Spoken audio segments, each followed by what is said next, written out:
আজকের দিনটা আমার কাছে খুবই স্পেশাল, কারণ আজকে আমার স্পেশাল মানুষের বার্থডে। নিজের বার্থডের জন্য আমি যতটা ওয়েট করে থাকি, আমি এখন আদরের বার্থডের জন্য ঠিক ততটাই ওয়েট করে থাকি। আমার মা আমাদের কাছে গল্প করতো, আমার মাসির ছেলে মানে আমার দাদা আমার মায়েদের কাছে খুবই স্পেশাল ছিল।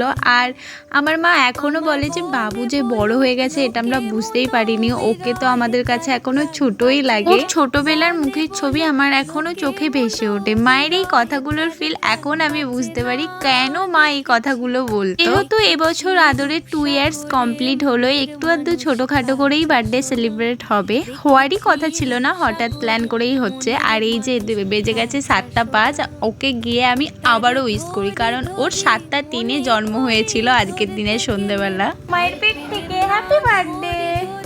এটা কি খাচ্ছো? লুচি খাচ্ছো? তারপর আমি ছোট্ট ছোট্ট বাচ্চাগুলোকে নিয়ে বসে পড়ি বেলুন ফোলাতে, কারণ যেই জায়গাটায় কেক কাটবে সেটা তো একটু সুন্দর করে সাজিয়ে ডেকোরেশন করতে হবে, তাই তো? কিছু রেডি করে এখন বার্থডে বয়কে বসিয়ে দিই কেক কাটার জন্য। আর একটা কেক ওর পিমনি এনে দিয়েছে, আর একটা কেক আমি বাড়িতে বানিয়ে দিয়েছিলাম ওকে। Happy birthday, happy happy birthday to you, happy birthday.